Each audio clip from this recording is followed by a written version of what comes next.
बहुत समय पहले की बात है। एक राज्य में एक राजा रहता था।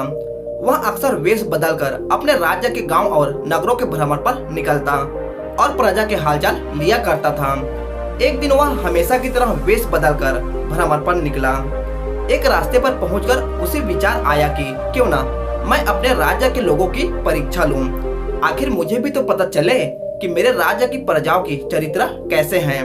उसने एक रास्ते के किनारे पड़ा एक बड़ा सा पत्थर रास्ते के बीचों बीच ढकेल दिया। रास्ते के बीचों बीच आ जाने की वजह से पत्थर ने आधा रास्ता घेर लिया था। वह रास्ते पर अवरोध की तरह था। राजा पेड़ के पीछे छुप गया और देखने लगा कि कौन उस रास्ते के पत्थर को हटाता है। कई लोग उस रास्ते से गुजरे और रास्ते पर पड़े पत्थर को देखकर अपनी असुविधा जताने लगे। वे राजा की बुराइयां करते कि उसे प्रजा की परेशानियों का कोई ध्यान नहीं है। रास्तों पर इस तरह बड़े बड़े पत्थर पड़े रहते हैं, लेकिन उन्हें हटाने की कोई व्यवस्था नहीं रहती।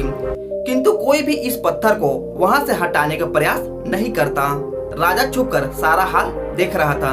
कई घंटे बीत गए थे, किंतु किसी ने उस पत्थर को हटाने का प्रयास नहीं किया था।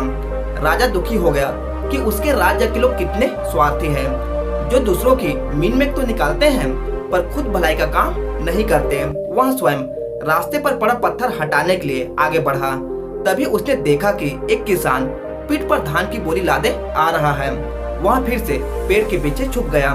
उसने सोचा, इस व्यक्ति को देख लेता हूँ। इसने भी पत्थर न हटाया तो मैं स्वयं हटा दूंगा। किसान पत्थर के पास पहुंचा और ठहर गया। उसने अपने पीठ की भारी बोरी किसी तरह उतारी और एक किनारे रख दी। फिर वह पत्थर के पास गया और उसे हटाने के लिए जोर लगाने लगा। किसी तरह उसने पत्थर रास्ते के किनारे सरका दिया और हाथ झाड़ता हुआ बुदबुदाया। अब इस पत्थर के कारण रास्ते से जाने वाले राहगीरों को कोई परेशानी नहीं होगी। वह अपनी बोरी उठाने के लिए बढ़ने लगा तो उसकी नजर एक पोटली पर पड़ी। वह उसी स्थान पर थी जहां पर पत्थर पड़ा था। राजा ने वह पोटली पत्थर के नीचे दबाई थी। उसके साथ एक पत्र भी था। किसान ने पत्र पढ़ा। उसमें लिखा था, ये पोटली राज्य के राजा की तरफ से रास्ते का पत्थर हटाने वाले व्यक्ति का पुरस्कार है। किसान ने पोटली खोली। उसमें सोने के सिक्के थे।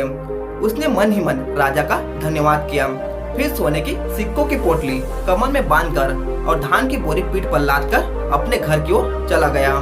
इस कहानी की पहली सीख, रास्ते में आने वाली हर बाधाएं उन्नति का अवसर है। इसलिए बाधाओं से डरे नहीं, उनका सामना करें और उन्हें हटाकर जीवन में तरक्की के मार्ग पर आगे बढ़े।